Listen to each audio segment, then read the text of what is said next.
Trawler ট্রেনে হাটে আনা হচ্ছে কোরবানির পশু। লালন পালনে খরচ বাড়ায় বেশি দাম হাঁকছেন বিক্রেতা। ক্রেতার না বিশ্বাস, ঈদের ছুটি কাটাতে বাড়ির পানে মানুষ। মুসল্লিদের পদচারণায় মুখর পবিত্র নগরী মক্কা। কাল মিনায় যাত্রার মধ্য দিয়ে শুরু হবে হজের আনুষ্ঠানিকতা। ইবাদত বন্দেগীতে মশগুল মুসল্লিরা। বিরোধ, ঝিনাইদহের এমপি হতে চেয়েছিলেন আওয়ামী লীগ নেতা মিন্টু, জানালো ডিবি। ৮ দিনের রিমান্ডে বেনজিরের দুর্নীতির প্রমাণ পেয়েছে দুদক।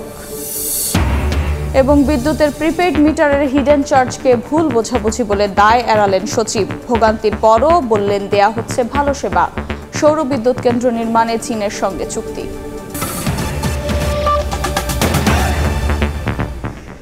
সময় সংবাদের সঙ্গে আছে আমি আফরোজা মৌটুসী। শুরুতেই পশুর হাটের খবর।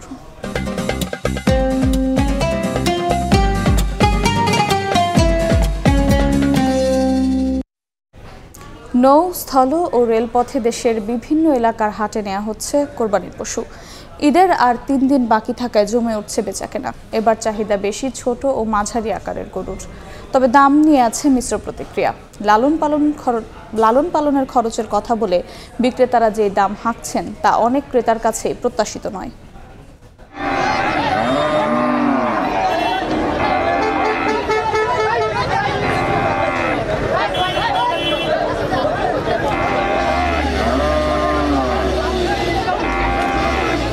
বিক্রি করলাম ভাই। খুশি আপনি? হ্যাঁ, আমি খুব খুশি।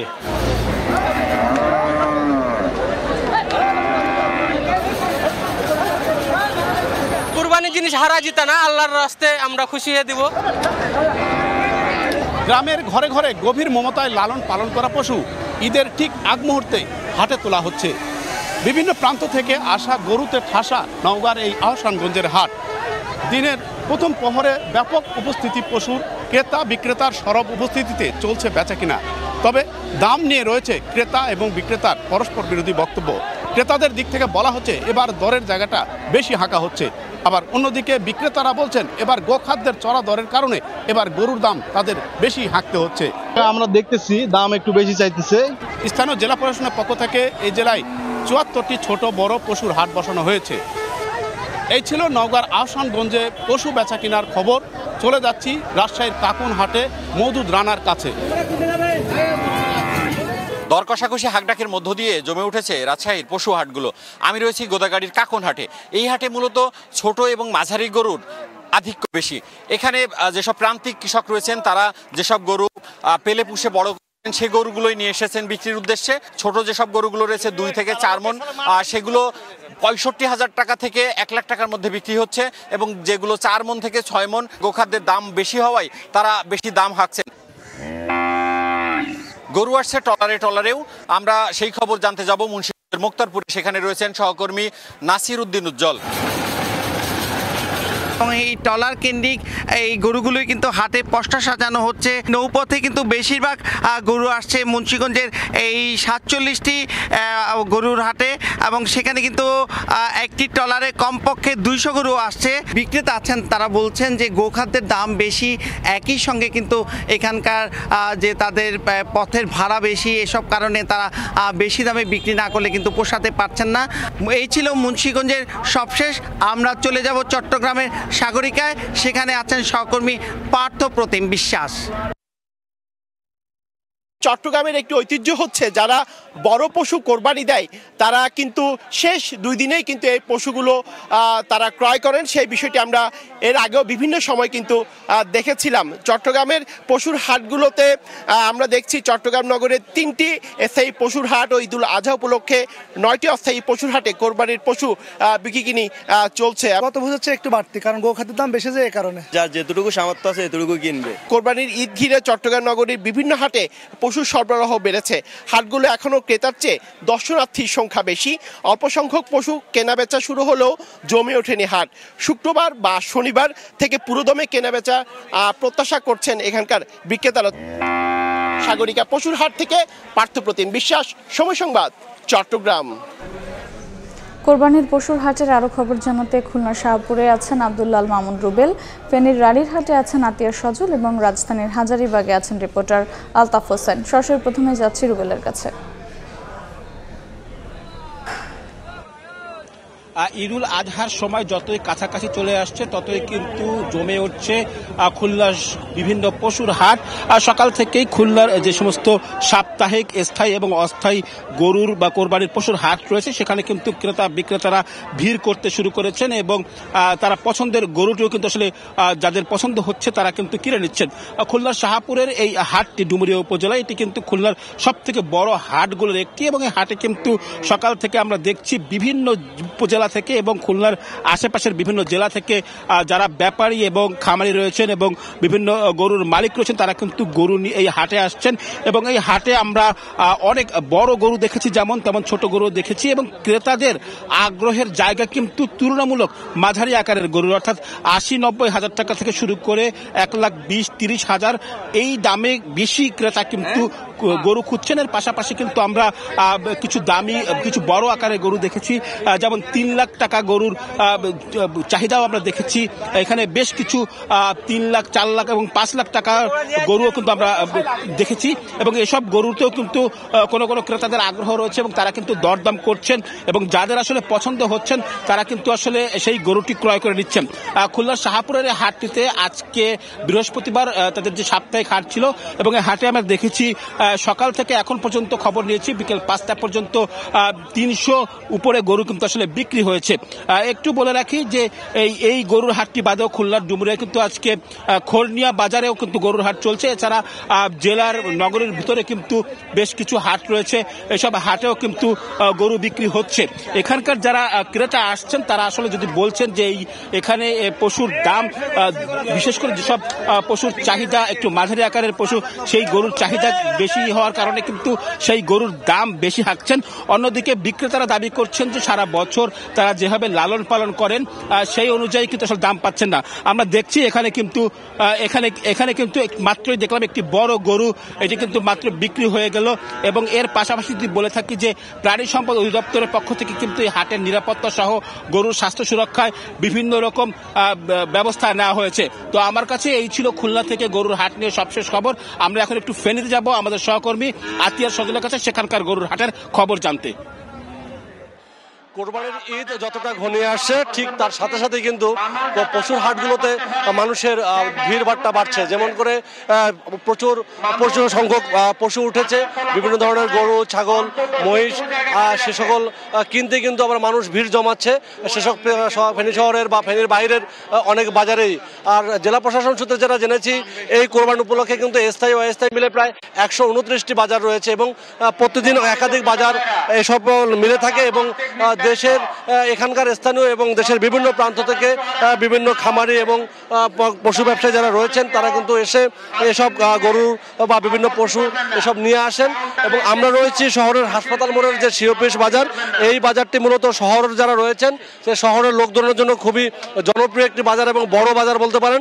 এই বাজারটিতে মূলত যে সকল পশু উঠে সেগুলো আকারে একটু সাধারণত বড় হয়ে থাকে এবং ছোট আকারের গরু পাওয়া যায়, মাঝারিও পাওয়া যায়, তবে তার সবথেকে বেশি পাওয়া যায় বড় আকারের গরু বা বড় আকারের পশুগুলো পাওয়া যায়। এবং আমরা যেটা কথা বলেছি বিভিন্ন জনের সাথে যে কিন্তু এখনও কিন্তু শেষ মুহূর্তে ক্রেতা বিক্রেতাদের মধ্যে কিন্তু দর কষাকষিটাই বেশি চলছে। আমরা এখানকার ইজারাদার যারা রয়েছেন তাদের সাথে কথা বলেছিলাম, এখানে শত শত পশু উঠলো কিন্তু এখন পর্যন্ত তারা সর্বসাকুল্যে ৩০ থেকে ৪০টি গরু হয়তো বিক্রি হওয়ার তথ্য দিয়েছেন। এবং কিন্তু দেখতে পাচ্ছেন মানুষজন কিন্তু এ মাথা সে মাথা হাঁটাহাঁটি করছে, মুলামুলি করছে। বিক্রেতারা যেটা বলছেন সেটা বলছেন তাদের যে পশু তাদের খাদ্যের দাম বেশি বা বিভিন্ন পরিবহন খরচ মিলিয়ে সারা বছর এই ব্যবসার আশায় যতটুকু প্রত্যাশা করেছিলেন সেই ধরনের কাঙ্ক্ষিত মূল্য ক্রেতারা বলছেন না। ওদিকে ক্রেতারা বলছেন যে তাদের যে বাজেট সেই বাজেটের তুলনায় গরু কিনতে গেলে বা দাম বললে একটু বেশি হাঁকাচ্ছেন। সব মিলে কিন্তু ক্রেতা বিক্রেতারা কিন্তু এখন একদিকে ক্রেতারা চষে বেড়াচ্ছেন এই বাজার থেকে ওই বাজারে, আবার বিক্রেতারাও কিন্তু বিভিন্ন বাজার যাচাই করে দেখছেন, আবার দেখেন মোবাইল ফোনে বিভিন্ন বাজার দেখছেন, দেখে কিন্তু মূলত এই দর কষাকষির এক পর্যায়ে কাঙ্ক্ষিত পশুটি তারা সংগ্রহ করে নিচ্ছেন। সব মিলে কিন্তু আমরা দেখছি যে ফেনীর পশু বাজারগুলোতে কিন্তু পর্যাপ্ত নিরাপত্তা বজায় রাখা হয়েছে এবং সেই পশুগুলো কিন্তু অনেকে শহরবাসীর সাথে বলছি যে ফেনীতে চুরি হওয়ার যে একটা প্রবণতা, গরু চুরি হচ্ছে, ছিনতাই হচ্ছে, যার কারণে কিন্তু তারা পশু নিয়ে আগাম নিয়ে যাওয়ার জন্য একটু চিন্তায় পড়ছেন, যার কারণে তারা চিন্তা করছেন কোরবানি ঘনিয়ে আসলে হয়তো আরও বেচা কিনা হতে পারে। আমরা ঢাকার হাজারীবাগের পশুর বেচাকেনার খবর জানতে চলে যাব। সেখানে রয়েছে আমাদের সহকর্মী আলতাফ হোসেন। ত্যাগের উৎসব হলো পবিত্র ঈদ উল আজহা, আর সেই উৎসবের হাটে কিন্তু আমরা এই মুহূর্তে দেখছি যে এক ধরনের দুর্ভোগ নেমে এসেছে হঠাৎ বৃষ্টিতে। রাজধানীর হাজারীবাগে এই মুহূর্তে আছি পশুর হাটে, যেখানে কুরবানি উপলক্ষে প্রতি বছরই এই হাট কিন্তু বসে। আমরা জানি রাজধানীতে অস্থায়ী অনেকগুলো হাট আছে। হাজারীবাগে আমরা সকাল থেকে যেটি দেখেছি যে মোটামুটি একটা বেচাকেনা শুরু হয়েছিল, জমে উঠতে শুরু করেছিল। তবে প্রচণ্ড গরমের মধ্যে ক্রেতা আসলে আজকে যেহেতু আরও 3 দিন বাকি আছে, খুব একটা ক্রেতা না আসলেও, খুব একটা বিক্রি না বাড়লেও কিন্তু ক্রেতারা আসলে বাজারে কিন্তু আসছেন এবং সেই কারণে বলা হচ্ছে জমে উঠতে শুরু করেছে। তবে আমরা যেটি দেখছি যে দুপুর পার হওয়ার পর, বিশেষ করে বিকেল নাগাদ মেঘ আকাশে যখন শুরু হয়, এরপর থেকে কিন্তু আমরা দেখেছি এক ধরনের শঙ্কা কাজ করছিল ব্যবসায়ীদের মধ্যে, ক্রেতা বিক্রেতা উভয়ের মধ্যে। এবং হঠাৎ করে আমরা দেখছি যে কিছুক্ষণ আগে কিন্তু মুষলধারে বৃষ্টি হয়েছে হাজারীবাগের এই পশুর হাটে, এবং আমরা বলতে পারি অনেকটা দুর্ভোগ নেমে এসেছে এই বৃষ্টির কারণে। কারণ এই মুহূর্তে আমরা দেখছি যে আসলে বেচা বিক্রি কিন্তু থেমে আছে, এবং এ কারণে কিন্তু যারা গরু নিয়ে বা পশু নিয়ে, গবাদি পশু নিয়ে, গরু ছাগল নিয়ে যারা বাজারে এসেছেন, হাটে এসেছেন, সেসব বিক্রেতারা কিন্তু অনেকটা শঙ্কায় আছেন যে আসলে যেহেতু আর মাত্র 3 দিন বাকি আছে, যদিও তারা বলছেন যে একমাত্র মোটামুটি ঈদের 2-3 দিন আগে আসলে বেচা বিক্রিটা খুব বেশি শুরু হয়। তো সেই দিক থেকে আগামীকাল শুক্রবার, শনিবার, রোববার পর্যন্ত তারা বেশি বিক্রি আশা করছেন। তবে এই যে আবহাওয়া, এই যে বিরূপ যে আবহাওয়া, এটার কারণে কিন্তু, বৃষ্টির কারণে কিন্তু অনেকটা শঙ্কা দেখা দিয়েছে। বিক্রেতারা বলছেন যে সে আসলে বৃষ্টি যদি আসলে থাকে তাহলে বিক্রি তারা ভালোভাবে করতে পারবে না। তো আমরা জানি যে এই হাজারীবাগে আমরা জানি যে ইজারাদার এবং হাট কর্তৃপক্ষ যারা আছেন তারা বলছেন যে এবার 20 থেকে 30 হাজারের মতো গবাদি পশু কিন্তু এই হাজারীবাগে এবার উঠেছে, এবং তারা বলছেন যে দিন যত ঘনিয়ে আসছে ততই কিন্তু আসলে হাট জমে উঠছে। এই ছিল হাজারীবাগ থেকে কুরবানির পশুর হাটের সর্বশেষ। কোরবানির পশুর হাটের খবর জানছিলাম ফেনী, খুলনা ও রাজধানীর হাজারীবাগ থেকে। নির্দিষ্ট তথ্য ছাড়া কোরবানির পশুর গাড়ি আটকানো যাবে না বলে জানিয়েছেন পুলিশ প্রধান চৌধুরী আব্দুল্লাহ আল মামুন। সকালে গাবতলী পশুর হাট পরিদর্শন শেষে কথা বলেন তিনি। মহাসড়কে বা হাটে কোনো হয়রানি হলে হটলাইনে ফোন দেওয়ার আহ্বান জানান আইজিপি। কুরবানির পশুবাহী গাড়ি কোনো নির্দিষ্ট অভিযোগ ছাড়া গন্তব্যস্থল ব্যতীত কোথাও কেউ থামাতে পারবে না। গরুর হাটে যদি কেউ কোনো হয়রানির শিকার হন, আমাদের গুরুত্বপূর্ণ গরুর হাটগুলোতে আমাদের ক্যাম্প আছে। এছাড়াও আমাদের আপনারা জানেন যে 999-এ ফোন করলে দ্রুততম সময়ে আমরা আমাদের সেবা দেওয়ার জন্য আমাদের সদস্যরা প্রস্তুত রয়েছে। মহাসড়কে ফিটনেসবিহীন গাড়ি যাতে চলাচল না করে, মেয়াদ উত্তীর্ণ গাড়ি যানবাহন চলাচল করবে না। যদি চলাচল করে তাদের বিরুদ্ধে আইনানুগ ব্যবস্থা গ্রহণ করা হবে। মহাসড়কে নসিমন, করিমন, বটবুটি ইত্যাদি যান চলাচল বরার মোড়ের মতোই এটা বন্ধ থাকবে। প্রিয়জনের সঙ্গে ঈদ আনন্দ উদযাপনে রাজধানী ছাড়ছেন ঘরমুখী মানুষ। এই মুহূর্তে সদরঘাট লঞ্চ টার্মিনালে আছেন রিপোর্টার নিবিড় সাহা। সরাসরি যাচ্ছি তার কাছে। আসলে ঈদ যাত্রা কিন্তু আজকে থেকেই বলা যায় যে শুরু হয়ে গেছে, এবং আজকে কিন্তু সর্বশেষ কর্মদিবস ছিল ঈদের আগে, এবং আমরা দেখছি যে সকাল থেকেই কিন্তু এই যে সদরঘাট লঞ্চ টার্মিনাল, সেখানে কিন্তু যাত্রী চাপ বেশ খানিকটা কম ছিল। তারা এই লঞ্চ সংশ্লিষ্ট যারা ছিলেন তারা যেমনটি আশা করছিলেন যে এই যে আজকে যে শেষ কর্মদিবস ছিল, সেই কর্মদিবসের শেষ হওয়ার পর অর্থাৎ সন্ধ্যার পর কিন্তু আসলে এই সদরঘাট লঞ্চ টার্মিনালে যাত্রী চাপ বাড়বে। কিন্তু আমরা দেখছি যে এখন থেকে ঠিক প্রায় 20 মিনিট আগে থেকে কিন্তু এই ঝোড়ো হাওয়া এবং বৃষ্টি শুরু হয়েছে, যার কারণে আমরা দেখছি যে আসলে এই সদরঘাট লঞ্চ টার্মিনালে আসলে যেমনটা ভিড় আশা করেছিলেন, যাত্রী চাপ যেমনটি আশা করেছিলেন লঞ্চ সংশ্লিষ্টরা, তেমনটি কিন্তু আমরা দেখতে পাচ্ছি না। পাশাপাশি আমরা দেখছি যে আসলে যেসব লঞ্চ অর্থাৎ আর কিছুক্ষণের মধ্যে ছেড়ে যাবে, সেসবের যারা যাত্রীরা রয়েছেন তারা আমরা কিন্তু দেখছি যে আসলে তারা অনেকেই কিন্তু ভিজে তাদের যে লঞ্চ, নির্ধারিত লঞ্চ, সেটিতে কিন্তু তারা পৌঁছে গেছেন। তো সব মিলিয়ে যদি বলা যায় যে আসলে এখন পর্যন্ত কিন্তু যাত্রী চাপ এই সদরঘাট লঞ্চ টার্মিনালে তেমনটি হয়ে ওঠেনি, কিন্তু নির্ধারিত সময়ের যে লঞ্চ যেগুলো ছাড়ার কথা সেগুলোতে কিন্তু যাত্রীরা যারা রয়েছেন, যে সীমিত সংখ্যক যাত্রীরা যারা রয়েছেন তারা কিন্তু সেগুলোতে উঠে গেছেন অনেকটা বৃষ্টিতে ভিজেই। তো আমি কথা বলেছিলাম সদরঘাট কর্তৃপক্ষের সাথে, তারা যেমনটি বলেছেন যে আসলে সকাল থেকেই কিন্তু তাদের লঞ্চগুলো ছেড়ে যাচ্ছে এবং আজকে থেকেই তারা আশা করছেন যে আসলে যেহেতু শেষ কর্মদিবস ছিল আজকে থেকেই কিন্তু তাদের যে আসল ভিড়, ঈদযাত্রার যে আসল ভিড় সেটি কিন্তু হওয়ার আশা করছেন তারা। এবং এই মুহূর্তেও কিন্তু আমরা দেখছি যে আসলে বিকেল কিংবা বিকেলের আগে দুপুরের পরে যে আসলে ভিড়টি ছিল এই সদরঘাট লঞ্চ টার্মিনালে, তার থেকে কিন্তু এখন বেশ খানিকটা ভিড় বেড়েছে। এবং তারা বলছেন যে আসলে যে বৃষ্টি শুরু হয়েছে, এই বৃষ্টির জন্য তারা বলছেন যে আসলে এই বৃষ্টি কমলে হয়তোবা যাত্রীরা যারা রয়েছেন যাত্রীর চাপ কিন্তু তারা বলছেন যে আরও খানিকটা বাড়তে পারে। এবং তারা বলছেন যে আসলে দিন যত গড়াবে অর্থাৎ ঈদ যতই কাছে এগিয়ে আসবে ততই কিন্তু যাত্রীর চাপ বাড়বে। তো সব কিছু মিলিয়ে এই ছিল আমার কাছে থাকা সবশেষ খবর। ঈদে ঘরমুখী মানুষের খবর জানছিলাম রাজধানীর সদরঘাট থেকে। বিশ্বের নানা প্রান্তের ধর্মপ্রাণ মুসলমানরা আল্লাহর ডাকে সাড়া দিয়ে হাজির হয়েছেন পবিত্র মক্কায়। স্থানীয় সময় শুক্রবার মিনার উদ্দেশ্যে যাত্রার মধ্য দিয়ে শুরু হবে হজের আনুষ্ঠানিকতা, আর মঙ্গলবার জামারায় শয়তানকে পাথর নিক্ষেপের মধ্য দিয়ে শেষ হবে হজের কার্যক্রম। রিয়াদ থেকে আরও জানাচ্ছেন আরিফুর রহমান। পবিত্র হজ পালনের জন্য ইতিমধ্যে বাংলাদেশ সহ বিশ্বের অন্যান্য দেশ থেকে হজযাত্রীরা সৌদি আরবে পৌঁছেছেন।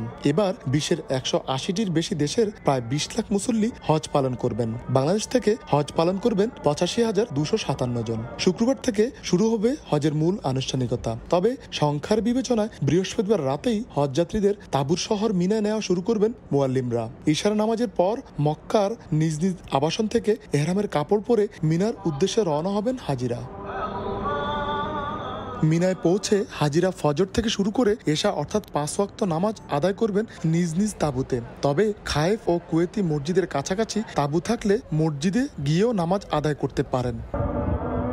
9 জিলহজ আরাফাতের ময়দানে অবস্থানের দিনকেই হজের দিন বলা হয়। এ দিনের নাম ইয়ামুল আরাফা। 15 জুন 9 জিলহজ শনিবার সূর্যোদয়ের পর হাজিদের আরাফাতের ময়দানের উদ্দেশ্যে যাত্রা করার কথা থাকলেও বৃহস্পতিবার রাতেই নিয়ে যাবেন মুয়াল্লিমরা। সেখানে আগে পৌঁছে গেলে ফজর এবং জোহর আসর আদায় করবেন আরাফাতের ময়দানে। চলতি বছর আরাফাতের ময়দানে হজের খুতবা দেবেন মসজিদুল হারামের জনপ্রিয় ইমাম ও খতিব শায়খ ডক্টর মাহের বিন হামাদ বিন মুয়াক্কাল আল মুয়াইকিলি। একই সঙ্গে মসজিদে নামিরাতেও নামাজ পড়াবেন তিনি। 10 জিলহজ মিনায় প্রত্যাবর্তনের পর হাজিদের পর্যায়ক্রমে 4টি কাজ সম্পন্ন করতে হয়। প্রতীকী শয়তানকে পাথর নিক্ষেপ, আল্লাহর উদ্দেশ্যে পশু কুরবানি, মাথা মুন্ডন এবং তাওয়াফ জিয়ারত। এরপর 11 ও 12 জিলহজ অবস্থান করে প্রতিদিন 3টি প্রতীকী শয়তানকে লক্ষ্য করে 7টি করে কঙ্কর নিক্ষেপ বা পাথর নিক্ষেপ করবেন হাজিরা। সবশেষে কাবা শরীফে বিদায়ী তাওয়াফের মধ্য দিয়ে শেষ হবে হজের আনুষ্ঠানিকতা। আরিফুর রহমান, সময় সংবাদ, সৌদি আরব।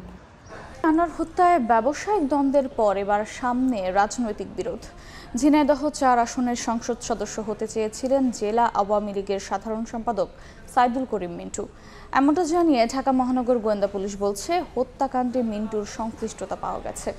জিজ্ঞাসাবাদের জন্য মিন্টুকে 8 দিনের রিমান্ড দিয়েছেন আদালত। রাজধানীর মিন্টো রোডে ডিবি কার্যালয়ে ঢাকা মহানগর গোয়েন্দা পুলিশের অতিরিক্ত কমিশনার জানান, আনার হত্যায় মিন্টুর সংশ্লিষ্টতার তথ্য পেয়েছে ডিবি পুলিশ, আর সে কারণেই তাকে গ্রেফতার করে রিমান্ডে নেওয়া হয়েছে। সর্বশেষ আমরা একদিকে যেমন আখতারুজ্জামান শাহিনের পক্ষে যেমন লিয়াজি অফিসার হিসেবে কাজ করেছে শিমুল ভুইয়া বাংলাদেশে এসে, তেমনিভাবে তারা ওইখান থেকে যে কথা বললেন বাংলাদেশের 6 তারিখ, সেখানেও কিন্তু দেখা যাচ্ছে যে আমরা যাকে গ্রেপ্তার করেছি আজকে যার 8 দিনের রিমান্ড হয়েছে উনি দায়িত্ব প্রদান করেছেন। আমরা যে আমাদের তথ্যপত্র এবং বিচার বিশ্লেষণ পেয়েছি যে বাবু হারুনুর রশিদ জানান, ঝিনাইদহ থেকে এমপি হতে চেয়েছিল মিন্টু। এছাড়া আনার হত্যাকাণ্ডের অন্যতম আসামি কামাল আহমেদ বাবুর সঙ্গেও ছিল ঘনিষ্ঠতা।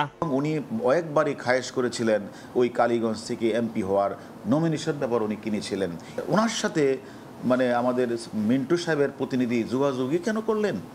আর তাকে যে গুম করা হয়েছে তার যে ছবিটা দেখালেন, এই ছবিটা যদি মিন্টু সাহেব দেখে থাকেন তাহলে উনি কেন এত আগে জানার পরেও কাউকে উনি বললেন না, জিজ্ঞাসা করলেন না? বাবু ও মিন্টুকে মুখোমুখি করে জিজ্ঞাসাবাদ করা হবে বলেও জানায় ডিবি। বাবুর সাথে যে আমরা মাইনুল হাসান, সময় সংবাদ, ঢাকা। বেনজিরের সম্পদের পরিমাণ দেখে চোখ ছানা বড়া দুদকের।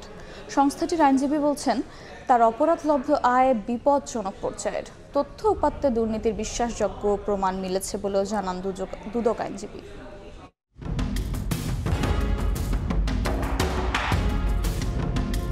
সাবেক পুলিশ মহাপরিদর্শক বেনজির আহমেদের সম্পত্তির খোঁজে নেমে গলদঘর্ম অবস্থা দুর্নীতি দমন কমিশন দুদকের। ৩৪ বছর ৭ মাসের চাকরি জীবনে নিজের এবং স্ত্রী মেয়ের নামে গড়েছেন সম্পদের পাহাড়। প্রথম দফায় গত ২৩ মে বেনজিরের ৩৪৫ বিঘা জমি, সরকারি বেসরকারি ব্যাংকে থাকা ৩৩টি হিসাব অবরুদ্ধ করে দুদক। ৩ দিন পর বেনজির ও তার স্ত্রী মেয়ের নামে থাকা ২৭৬ বিঘা জমি, গুলশান ৪টি ফ্ল্যাট ও ১ ডজনেরও বেশি প্রতিষ্ঠানের শেয়ার জব্দ করা হয়। তৃতীয় দফায় গত বুধবার ৮টি ফ্ল্যাট এবং ৭৬ বিঘা জমি জব্দের আদেশ পায় দুদক। চলছে দেশে বিদেশে বেনজির দম্পতির আরও সম্পদের খোঁজ। দুদক আইনজীবী বলছেন, সাবেক আইজিপির সম্পদের পরিমাণ দেখে হতবাক হয়েছেন তারাও। একজন সাবেক আইজিপির যেই কর্মকাণ্ড অপরাধলব্ধ আয়, এটা খুবই ডেঞ্জারাস। এই ধরনের অপরাধলব্ধ আয়ের সঙ্গে কিভাবে জড়িয়ে গেলেন এবং কেন এত অপরাধলব্ধ তিনি তার পরিবারের জন্য করলেন, এটাই আসলে আমার মনে বিশাল প্রশ্ন। তথ্যপত্র বিশ্লেষণ করে বেনজিরের দুর্নীতির বিশ্বাসযোগ্য প্রমাণ মিলেছে বলেও জানান সংস্থাটির আইনজীবী। যেসব ক্রেডিবল এভিডেন্স পাওয়া গেছে সেটাকে আমাদের কাছে আপাতত মনে হচ্ছে অপরাধলব্ধ আয়, এটার যথেষ্ট বিশ্বাসযোগ্যতা হয়তো বা আছে, কিন্তু পূর্ণাঙ্গ অনুসন্ধান শেষে এটা বোঝা যাবে। বেপরোয়া সম্পদ অর্জনের বিষয়ে ২৩ জুন দুদকে ডাকা হয়েছে বেনজির আহমেদকে। ২৪ জুন হাজির হতে বলা হয়েছে স্ত্রী জিশান মির্জা ও মেয়েদের। যদিও ওই দিন তারা হাজির হবেন কিনা এ নিয়ে জনমনে রয়েছে সংশয়। আফজাল হোসেন, সময় সংবাদ, ঢাকা। বিদ্যুতের প্রিপেইড মিটারে নেই কোনো হিডেন চার্জ। যেসব অভিযোগ উঠছে তা সির্ফ ভুল বোঝাবুঝি। দায় এড়িয়ে এমন দাবি বিদ্যুৎ সচিবের। হাইকোর্টের নির্দেশনা প্রসঙ্গে বললেন, পুরো বিষয়টি অবহিত করা হবে আদালতকে। এর আগে জামালপুরে যৌথ মালিকানায় ১০০ মেগাওয়াট সৌর বিদ্যুৎ কেন্দ্র নির্মাণে চীনের সঙ্গে চুক্তি হয়। সেবার মান উন্নতি আর হয়রানি মুক্ত করার কথা বলে যে পদ্ধতির পথে হেঁটেছে বিদ্যুৎ বিভাগ, সে প্রিপেড মিটারই এখন গ্রাহকের গলার কাঁটা। ডিমান্ড চার্জ, অদ্ভুত সংখ্যার ওটিপি, মিটার ভাড়া, বিদ্যুৎ বিল সহ নানা বিষয়ে নতুন নতুন অভিযোগ প্রশ্নের মুখে ফেলছে পুরো ব্যবস্থাপনাকে। দিন দিন বাড়ছে অসন্তোষ, কাঠকড়ায় স্বচ্ছতা, জবাবদিহিতা, যা গড়িয়েছে আদালত পর্যন্ত। ভোক্তাদের অতিরিক্ত ও গোপন চার্জের অভিযোগ তুলে করা রিট আবেদনের শুনানি শেষে বুধবার বিষয়টি গঠন ও প্রতিবেদন দাখিলের নির্দেশ দেন হাইকোর্ট। পরদিন বৃহস্পতিবার সাংবাদিকদের মুখে পড়লে নিজেদের পক্ষেই সাফাই গাইলেন বিদ্যুৎ সচিব। স্মার্ট প্রিপেমেন্ট স্থাপনের মূল উদ্দেশ্য হচ্ছে মানুষের যেন বিদ্যুৎ বিল নিয়ে কোনো ধরনের ভোগান্তি না থাকে। তো এটা না বেড়ে যায়নি, এটা হলো ভুল বোঝাবুঝি। এটা এই কারণ প্রযুক্তি তো কোনো ভুল হতে পারে না, এগুলো আসলে কোনো হিডেন কস্ট নাই। আমরা এই কোর্টের কাছেও এটা ব্যাখ্যা করব এবং সাধারণ মানুষকেও এটা বুঝিয়ে বলবো। এর আগে বিদ্যুৎ ভবনে যৌথ মালিকানায় জামালপুরের মাদারগঞ্জে ১০০ মেগাওয়াট সৌর বিদ্যুৎ কেন্দ্র নির্মাণে চীনা প্রতিষ্ঠান সিআরআইসি ইন্টারন্যাশনাল রিনিউয়েবল এনার্জির সঙ্গে সরকারি প্রতিষ্ঠান বিআর পাওয়ারজেনের চুক্তি সই হয়। চুক্তি অনুযায়ী $১৭০ মিলিয়ন বা বাংলাদেশি মুদ্রায় প্রায় ২,০০০ কোটি টাকার প্রকল্পটির ৭০% মালিকানা চীনের ও ৩০% বাংলাদেশের। আর ইউনিট প্রতি বিদ্যুতের দাম ধরা হয়েছে 11 সেন্ট। আর সে কারণে প্রশ্ন উঠছে সাম্প্রতিক অন্যান্য প্রকল্পের তুলনায় এই কেন্দ্রটির বিদ্যুতের দর নিয়ে। দাম বেশি তফাৎ যেগুলো, সেগুলো আমরা বাদ দিয়ে আবার নতুন করে আজকেও এদেরকেও আমরা বলছি, আমার বক্তৃতা খেয়াল করবেন যে যদি খুব দ্রুত বাস্তবায়ন করতে না পারে তাহলে আমরা আবার ট্যারিফ বাতিল করে দিয়ে আবার নতুন করে এরকম আমরা করছি যে ল্যান্ড ডেভেলপমেন্ট, বাঁধ নির্মাণ, এগুলো প্লাস আবার এই প্রজেক্টে অন্যান্য আইপিপিরা যখন করে তখন কিন্তু রিসেটেলমেন্ট থাকে না। ২০২৬ সালের জুনে সৌর বিদ্যুৎ কেন্দ্রটি বাণিজ্যিক উৎপাদনে আসার কথা রয়েছে। ফারুক ভিয়া, রবিন, সময় সংবাদ, ঢাকা। মেট্রো রেলে বহন করা যাবে না কোরবানির পশুর চামড়া ও মাংস। ঈদুল আজহার দিন বন্ধ থাকবে চলাচল। বিকেলে জরুরি সংবাদ সম্মেলনে এ তথ্য জানান ডিএমটিসিএল এর ব্যবস্থাপনা পরিচালক এম.এ.এন. সিদ্দিক। সরকারি অফিসের নতুন সূচি অনুযায়ী মেট্রো রেল চলাচলের শিডিউলেও পরিবর্তন আসবে বলেও জানান তিনি। ঈদুল আজহা উপলক্ষে কুরবানির পশুর চামড়া, তারপরে এটা কুরবানির ছোট পশুও হতে পারে, তার সাথে সাথে কাঁচা মাংস অথবা রান্না করা মাংস, এগুলি বহন করা যাবে না। 17 তারিখ আমাদের মেট্রো ট্রেন বন্ধ থাকবে। সরকারি ছুটি থাকে সেই ছুটির দিনগুলো সকালের দিকে যখন ট্রেনগুলো চলবে, অর্থাৎ 7:10 থেকে 9:40 পর্যন্ত 15 মিনিট হেডওয়েতে চলবে, কারণ সেই সময় আমাদের পর্যাপ্ত যাত্রী থাকে না। তবে 9:41 থেকে রাত 9টা পর্যন্ত আগের মতো 12 মিনিট হেডওয়েতে চলাচল। দেশে এক IMEIT নম্বরে চলছে 1.5 লাখের বেশি গ্রাহকের মোবাইল ফোন। দুপুরে তেজগাঁওয়ে টেলিযোগাযোগ অধিদপ্তরে এক অনুষ্ঠানে জানানো হয় 16,000 কোটি টাকার হ্যান্ডসেটের বাজারের প্রায় 40%ই লাগেজ ব্যাগেজে আনা অবৈধ মোবাইল ফোনের দখলে। এটা তো মেনে নেওয়া যায় না। কথার পিঠে কথা, যুক্তি পাল্টা যুক্তি। লাগেজ ব্যাগেজে কর ফাঁকি দিয়ে আনা হ্যান্ডসেটের বাজারজাত বন্ধ করা নিয়ে এমন বাহাস চলে প্রতিমন্ত্রী ও অংশীজনদের মধ্যে। মোবাইল ম্যানুফ্যাকচারিং অ্যাসোসিয়েশনকে আমি বলবো যে ওদেরকে কথা বলতে দেয়। উৎপাদকরা জানান হ্যান্ডসেট সংযোজনে বর্তমানে 2,000 কোটি টাকা বিনিয়োগ করেছে 17টি প্রতিষ্ঠান। 16,000 কোটি টাকার হ্যান্ডসেটের বাজারে প্রায় 40%ই লাগেজ ব্যাগেজে আনা অবৈধ মোবাইল ফোনের দখলে। এতে বছরে 1,000 কোটি টাকা রাজস্ব হারাচ্ছে সরকার। টিকতে না পেরে স্মার্ট ও ফিচার ফোন মিলিয়ে মাসে 40 লাখ উৎপাদন সক্ষমতার 30%ই অব্যবহৃত রাখছেন উৎপাদকরা। যারা চুরি করে তাদের দাপট এবং তাদের আধিপত্য এবং সরকারের রেভিনিউ লস এবং জনগণের স্বার্থের লস, কারণ জনগণ প্রতারিত হচ্ছে। এখানে কয়েকগুলো অপরাধ এখানে সংগঠিত হচ্ছে। অনুষ্ঠানে ডিবি প্রধান জানান রাজধানীর মোতালেব প্লাজা, গুলিস্তান পাতাল market, Bashundhara city, Jamuna future park সহ নামি দামি মার্কেটে দেদারসে বিক্রি হচ্ছে কর ফাঁকির ফোন। এসব বন্ধে অভিযান জোরদারের কথা জানালেন প্রতিমন্ত্রী। এনবিআর কিন্তু আমাদের ডেটাবেজে যদি ঢুকে, তাহলে তারা মোবাইল নেটওয়ার্ক অপারেটরে কে আনরেজিস্টার্ড অবৈধ ফোন ব্যবহার করছে তাকে কিন্তু তারা ট্র্যাক করে তার বিরুদ্ধে ব্যবস্থা গ্রহণ করতে পারে। আমরা হয়তো বিটিআরসি ডাইরেক্ট ব্লক করব না, তবে আমরা কিন্তু এনবিআরকে এই ব্যবহার করার জন্য সুযোগটা দেব। এদিকে দাওয়াত দেওয়ার পরও এনবিআর এর প্রতিনিধি না আসায় ক্ষোভ প্রকাশ করেন উদ্যোক্তারা। বাধ্য হয়ে এরপর থেকে যে কোনো অনুষ্ঠানে এনবিআর কে নিজেই দাওয়াত দেবেন বলে জানান খোদ প্রতিমন্ত্রী।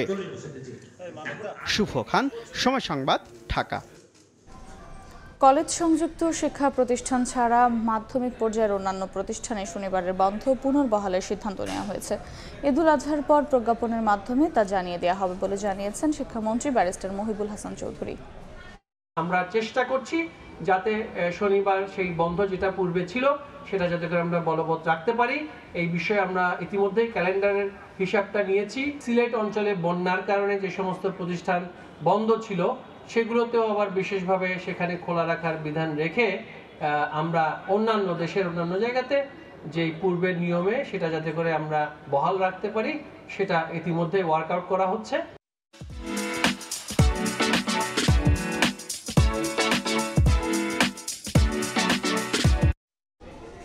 ঈদ সহ যে কোনো সময়ে বৈধ উপায়ে দেশে রেমিটেন্স পাঠাতে প্রবাসীদের ভরসা বাড়ছে মোবাইল ব্যাংকিংয়ের উপর, কারণ এতে ভোগান্তি ছাড়া দ্রুত টাকা পেয়ে যান স্বজনরা। ক্যাপ্টেন ইফতেখারুল আলম কাজ করেন একটি বিদেশি শিপিং কোম্পানিতে।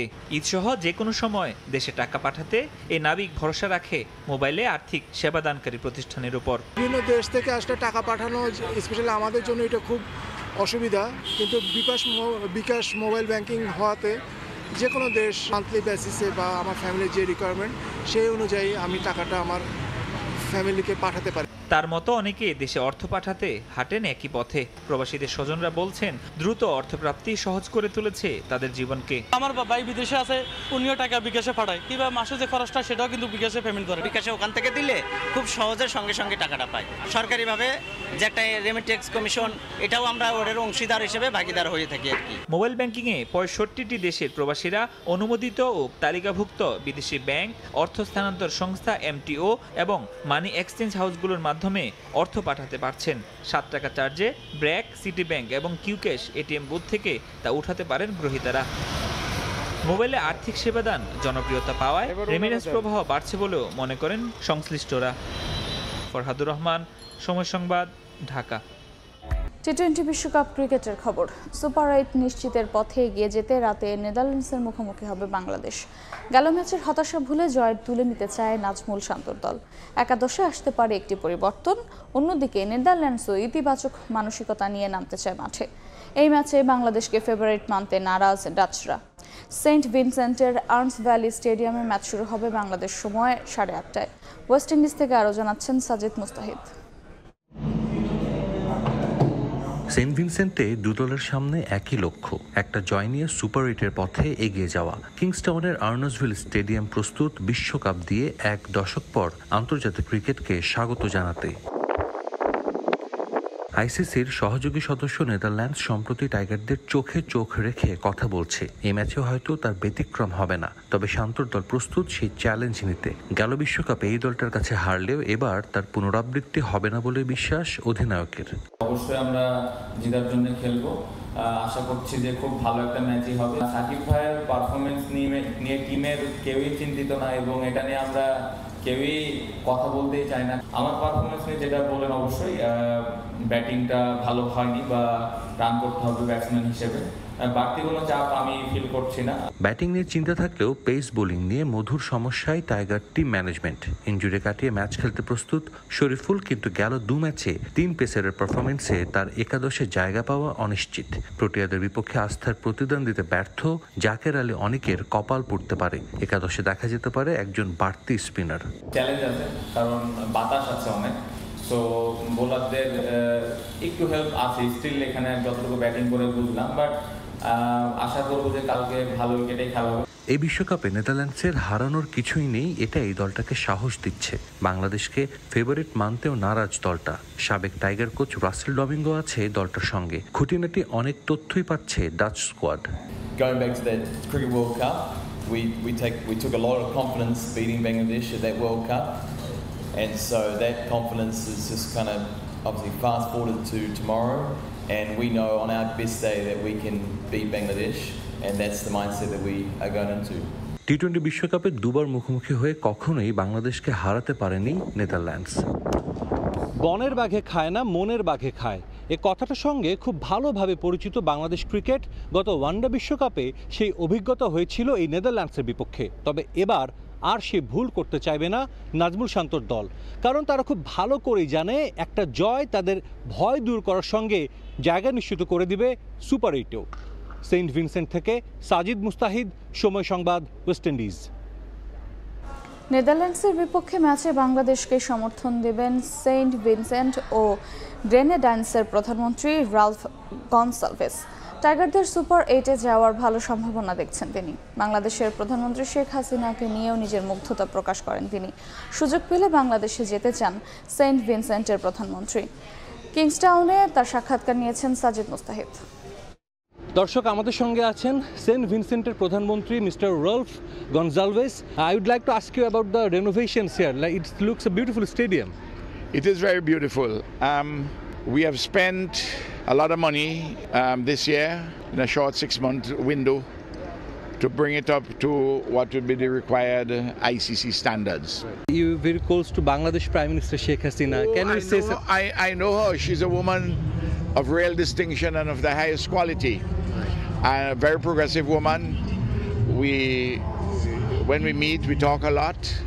I've been around quite a long time, you know. I've been Prime Minister for 23 years. Yes, sir. So I know her. Any message for our Honorable Prime Minister Sheikh Hasina? I want to send her love from St. Vincent and the Grenadines. But I would not be displeased to see Bangladesh in the Super 8s. Do you ever want to visit Bangladesh and see the country? I would. When I see the Prime Minister at the General Assembly in September in New York, I would tell her that the people of Bangladesh, through a sports reporter, said I must come to Bangladesh. Yes. And I shall be there. Definitely, we want you in Bangladesh. দর্শক, আমরা কথা বলছিলাম Saint ভিনসেন্টের প্রধানমন্ত্রী গনজালভেসের সঙ্গে, Ralph Gonsalves. তিনি কিন্তু বলছিলেন বাংলাদেশে তিনি যেতে চান, তার বাংলাদেশের প্রধানমন্ত্রী শেখ হাসিনার সঙ্গে যে তার একটা ভালো সম্পর্ক, সেই কথাটাও কিন্তু আমরা জানছিলাম। একই সঙ্গে তার ক্রীড়াপ্রেমের কথাও কিন্তু জানলাম। তিনি চান বাংলাদেশ ক্রিকেট দল এই সেন্ট ভিনসেন্টে বাকি 2 ম্যাচে জয় তুলে নিয়ে পা রাখুক সুপার 8-এ। সেন্ট ভিনসেন্ট থেকে সাজিদ মুস্তাহিদ, সময় সংবাদ। এ পর্যায়ে শীর্ষ সংবাদগুলো জানিয়ে দিচ্ছি আরেকবার।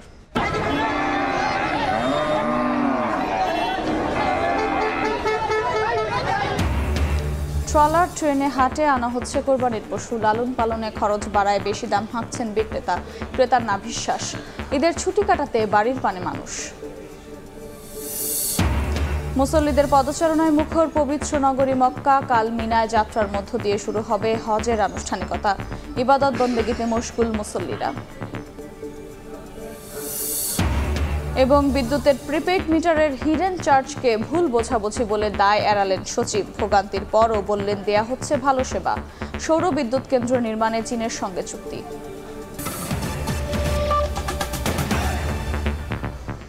এই ছিল সময় সংবাদে। এরপর বাংলা সময় সঙ্গে থাকবেন ওমর ইনান। মধুসী, আপনাকে ধন্যবাদ। বাংলার সময় নিয়ে ফিরছি কিছুক্ষণ পর, সঙ্গে থাকুন সময়ের।